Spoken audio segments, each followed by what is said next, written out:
This is Karen with NewClevelandRadio.net, and it is time for Love Letters Live with the favorite person of the week, Janet Gallin. Thank you. Okay, so I'm going to introduce my guest, who's going to be my favorite person of the week here, Ken Bloom, who came to me here via our mutual friend Noah Griffin, who's the founder of the Cole Porter Society, which is a whole other wonderful thing to get. Turns out I had seen Ken years ago on stage giving a history. Anyway, so by the time this came, it was familiar, and I want to introduce Ken Bloom, who does so many things.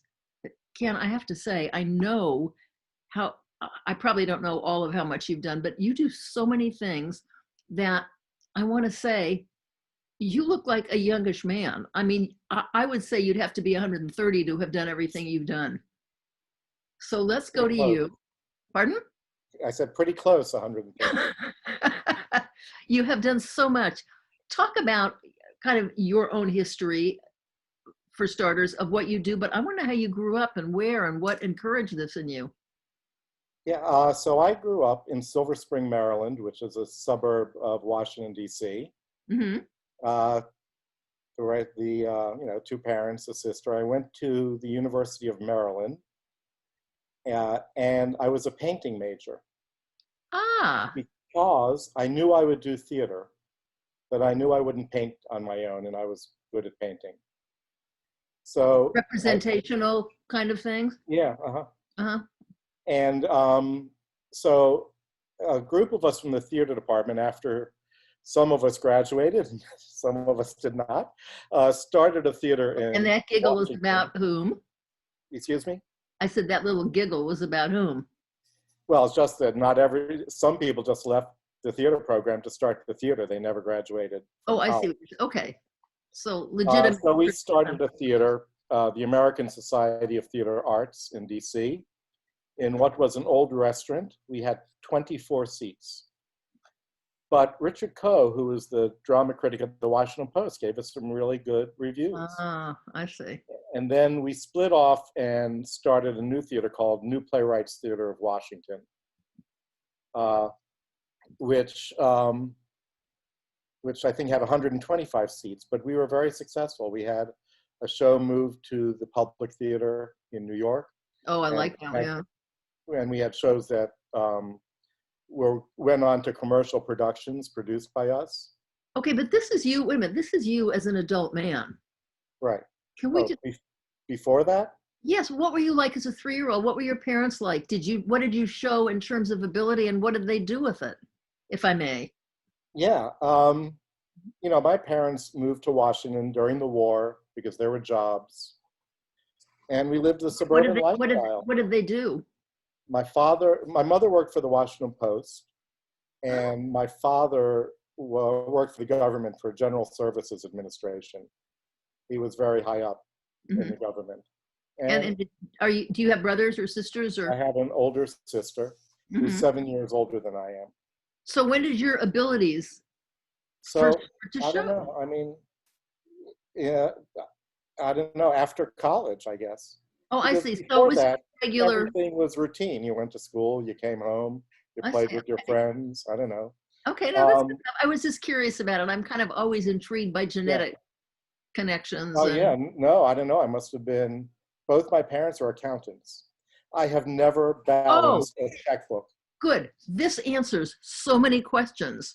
Really? I have. Yes, they're accountants. They live in detail. Right. Uh-huh. And I don't really.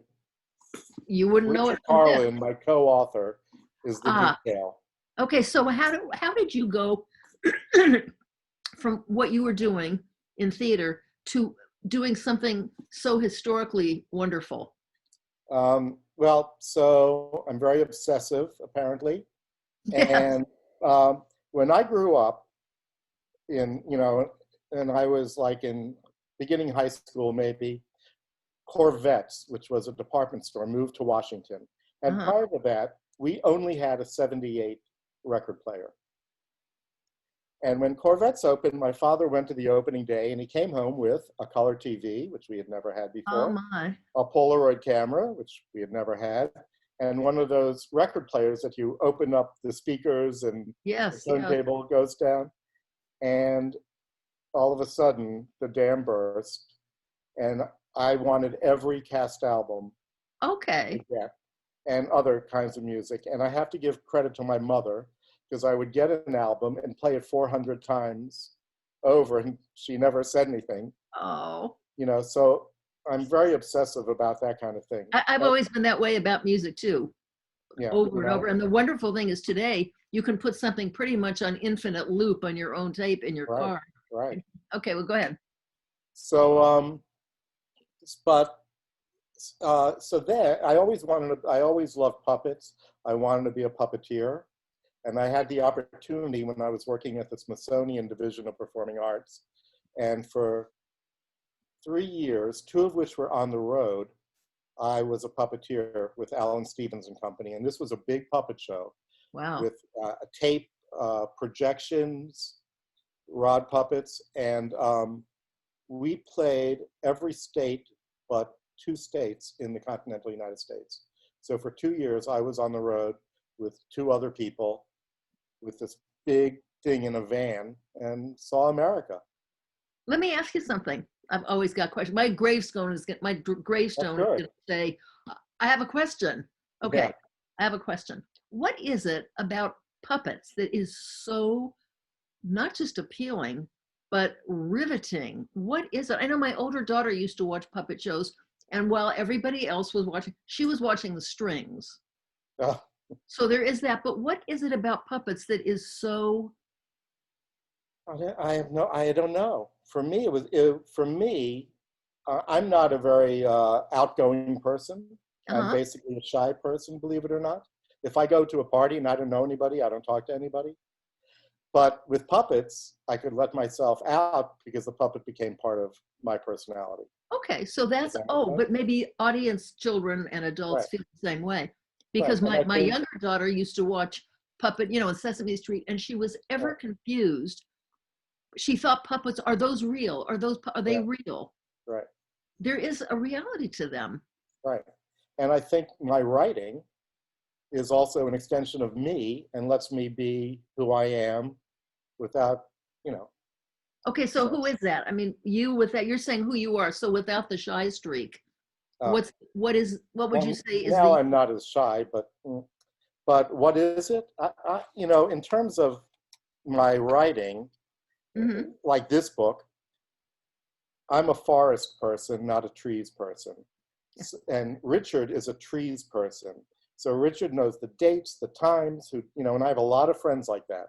Whereas I know the concepts, I know the timeline, I know how things move into other things. So I know the bigger pictures. And he's really great on the minutia. Okay, he does the bigger things too, but I'm going to talk to him.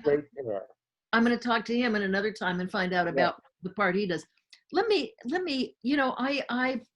let's just say what this is. Let's just say the title of it. Would you like to do the honors and say the title of your book? It's called Eubie Blake, Rags, Rhythm, and Race. Thank you. It is astounding. I would say offhand, I am not much of a history person. I'm embarrassed to admit that I have always kind of seen it as yesterday's news. And that is because of the way it's usually presented. This kind of thing has so drawn me into his whole era. And I have to say that my daughters who are musicians, my older daughter decades ago sent me a picture of Eubie Blake's hands at the piano and said, with just love in her, she said, look at those hands. And how can you not? It turns out that so I knew about Eubie Blake. I thought I knew about Eubie Blake. No, I didn't. Right. Now I do. I'm starting to. And it is amazing to me. And, the wonder of this, I don't think I stand alone, you can tell me, it is kind of shocking to me how we can live side by side with an entire world and know nothing about it.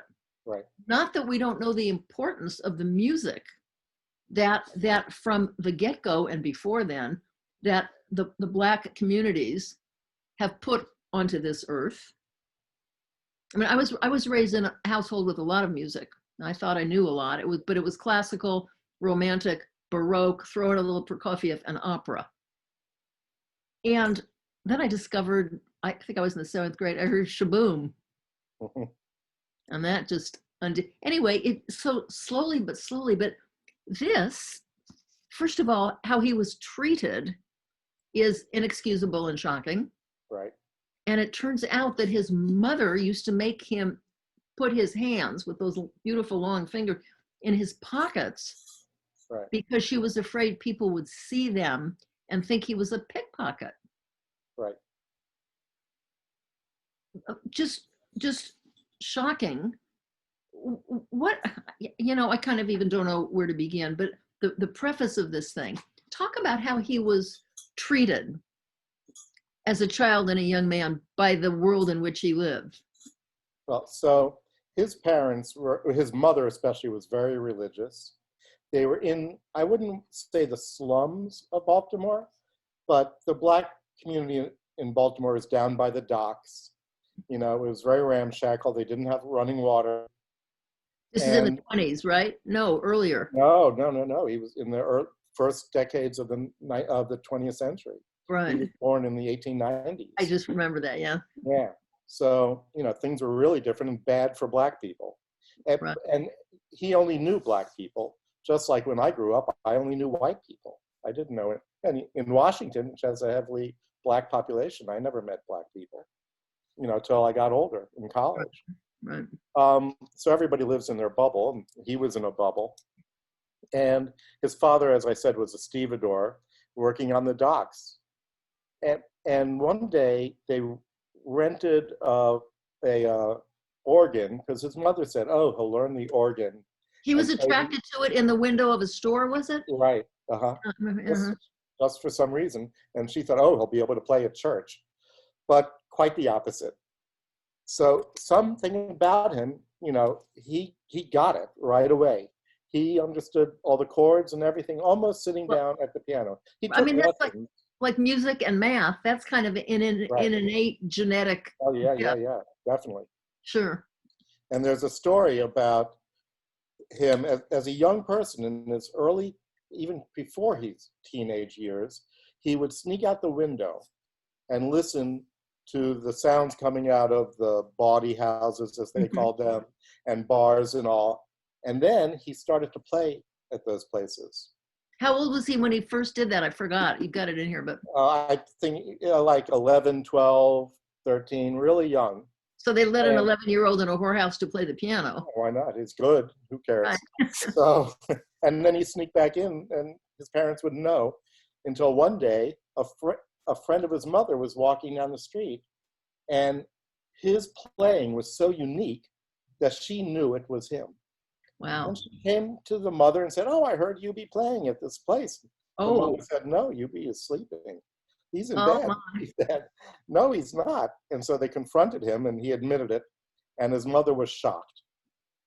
However, when he pulled out all the money he got, he was making more money than his father. And basically, he was then supporting the family with his father. Mm-hmm. And once he had all that money, and his mother knew that he was safe and not. Right. And they also knew what a genius he was. Right. Yes. Okay. So from there, how did he make it onto, this? Maybe you just talk about this a little bit, because it is, well, a lot of it in here was new to me, and the entire history of the Black entertainment world of that era. Right. Because it was completely segregated. So, he joined medicine shows, traveling shows, minstrel shows. He ran away from home essentially with some friends, and then one by one they dropped out, and he was alone, and he went through all of that. And he would come home on occasion when jobs, dried up, but he was in demand then. Oh, that's what I read about that. Yeah. He became in demand. And I remember in the book that he was in Atlantic City, and he ran into a young Irving Berlin. And he taught Irving Berlin chords because Irving Berlin didn't know anything about counter melodies, ragtime or any kind of things like that. And Eubie taught him different keys and how to do things. And Irving Berlin went on to write Alexander's Ragtime Band, which at the time was considered radically jazzy. Yes, yes. The things that change. Also, talk about his theater experience, because the expectations of the white world seem a little bizarre. Oh, absolutely. There were only certain things that these entertainers could do, and they were a little worried about. Go ahead. Well, the general population was afraid of Black people just being in their neighborhoods. And why was that? Because they were Black. They didn't have any experience with Black people. They thought they were crooks, okay. or were going to steal them or rape their daughters or whatever, So, Right. so he was really on the Black circuit. And by the time Shuffle Along came up in 1921, you have to remember that even Broadway, there had been some Black shows around 1906 on Broadway, but it petered out. But when Eubie came, there was no Black shows, and everything was operetta. If you think about it, it was all Victor Herbert and Rudolph Frimmel, and people of that ilk. And when these guys decided to do a Broadway show, having no experience whatsoever, it was a shock to everybody. And one thing that leads into what you said, when they were afraid that this all Black show would have a love interest, they thought the audience would riot. And in fact, Eubie was conducting the orchestra, so he couldn't get out. But Noble Sissel, who wrote the lyrics with him, and one of the book writers were at the exit door in case the audience rioted. But they didn't. Right. And all of a sudden, Shuffle Along became the thing. White audiences would go slumming in Harlem. They'd call it, but it was called slumming. Slumming in Harlem. Let's go slumming on Park Avenue. Right. My goodness. So they would go to this theater on 63rd Street, which was the very north of the theater district. Most of the shows were in the 40s. And this was the lecture hall. It was never a theater. And they sort of, got it together to make a theater. And it was so popular, they had to change 63rd Street to a one-way street because of all the cars and taxis coming to drop people off. So what do you make of this? Because I think still today, people crave the authentic. That's right. They just do. Right. And all the fears that it's not going to, people can tell when it's BS, right, or it's, imitative, or they're trying to pass themselves off as something. Right. But authentic? This was authentic. And right, it was not musical comedy like we think of it. There was a plot, but the book writers, Miller and Lyles, was sort of blackface comedians in Chicago in an all-Black theater called the Pekin Theater, which is P-E-K-I-N, like Peking. But they just brought their act. They did part of their act in the show. And during the second act, Eubie Blake and Noble Sissel, who wrote it and performed together, they just did their club act.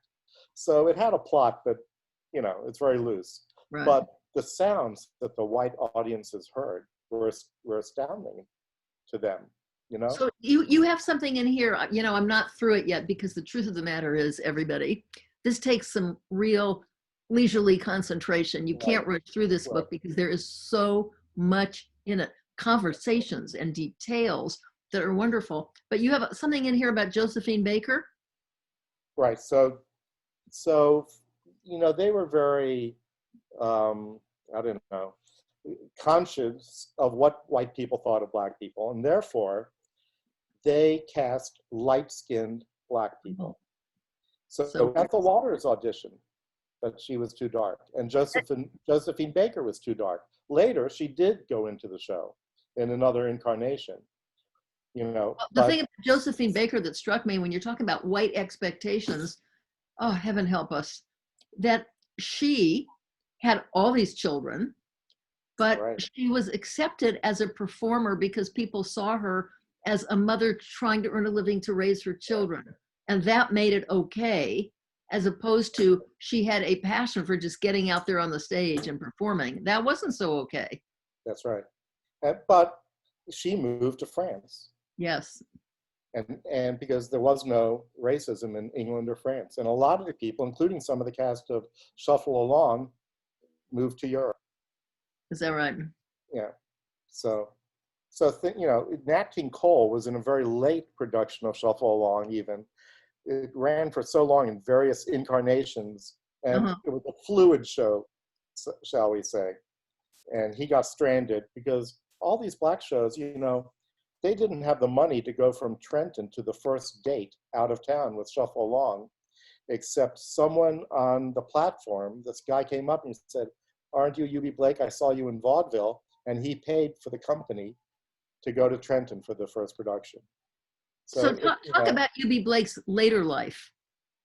So there was a book. And for the rest of it, people will just have to get this book. Yeah, for the middle part, right. He was part of the WPA. Sissel and he kept trying to do more shows to varying degrees of success. But he lived in Brooklyn with his third wife, who was really great with him. And Robert Kimball and William Bolcom wrote a book called Reminiscing with Sissel and Blake. And for those of you who remember the 70s, there was a ragtime revolution. Oh, the Sting had Scott Joplin music and won the Academy Award. And also there was a whole resurgence, and Eubie was the real thing. Yeah. He was in his 80s and 90s during this, and he was rediscovered. And he was given the Presidential Medal of Freedom. The Kennedy Center did a whole gala around him. It takes so long for the world to catch up, doesn't it? And he was on top of the world. And a friend who he knew started Eubie Blake Music, a record label. And they put out like 12, 13, 15 albums of him playing the piano.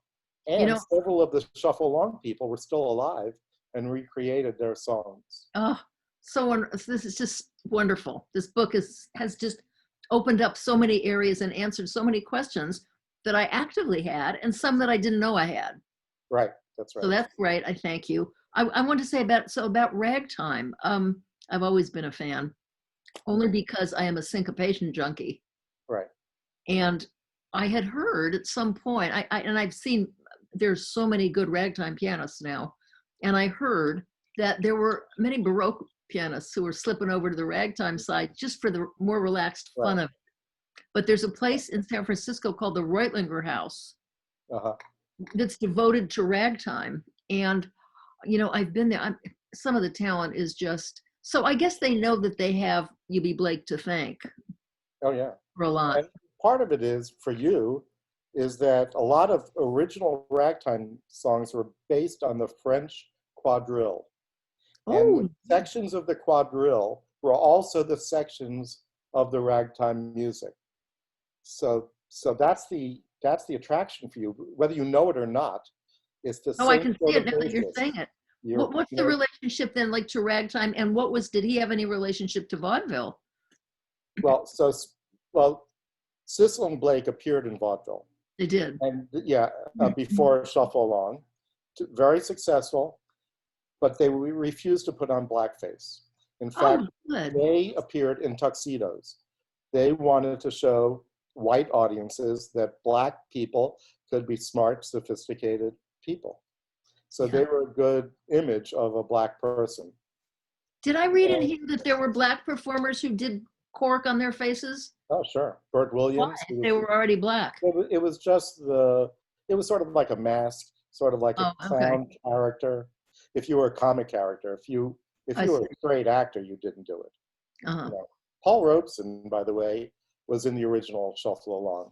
Really? I didn't know that. There was a quartet, the Harmony Kings, and one of them dropped out, and someone said, "Oh, I know this guy," and they hired him for that. So a lot of famous people went through Shuffle Along, on the way to stardom. Yeah. Is there a timeline? I mean, as we have opera starting from the Greek choruses and kind of working its way through hundreds and hundreds and hundreds of years, is there a timeline between this and rhythm and blues Well, sure. or rock and roll? I mean, it Yeah, seems like there is. because if you hear, if you hear, I produced a CD of the original recordings of Shuffle Along with Eubie and the cast and all. And Richard and I wrote the liner notes, and we won a Grammy Award for it. Oh, I was going to ask what you won your parenthetically, Grammy for. Yes, which okay. was utterly shocking to us, but we did. And if you listen to the original recordings, the women are singing in an operatic style. There's no jazz to the ballads in the show. They're straight ahead, operatic. And then you hear "I'm Just Wild About Harry," and all of a sudden you're in the future. So it's really a transitional show. Yes. It straddled it. So for the white people, they could hear trained voices who had voices like they were used to hearing, and then the excitement of things like "I'm Just Wild About Harry," that it was like, wow, there's something more in the world. That's there is something new. And the dancing that evolved with it, obviously the rhythm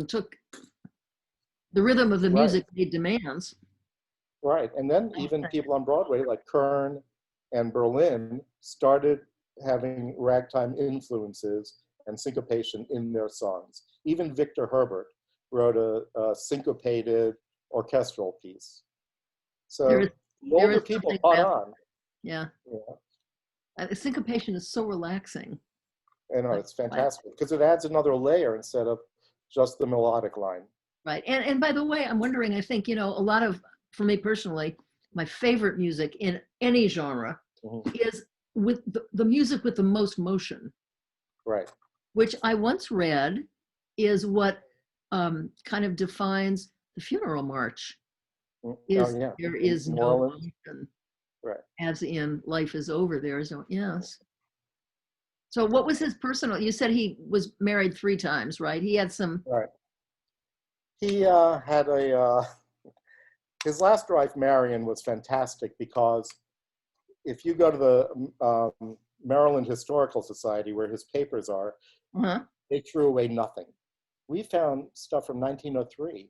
I was going to ask you about that. Most of the research of the book I went to the Library of Congress, we went to the Schoenberg Center, which is a black library in New York, but really the Maryland Historical Society has all his papers, all his contracts, who owed him money, all the letters. And that's because she kept them, right? Because she kept them. Yes. What about letters?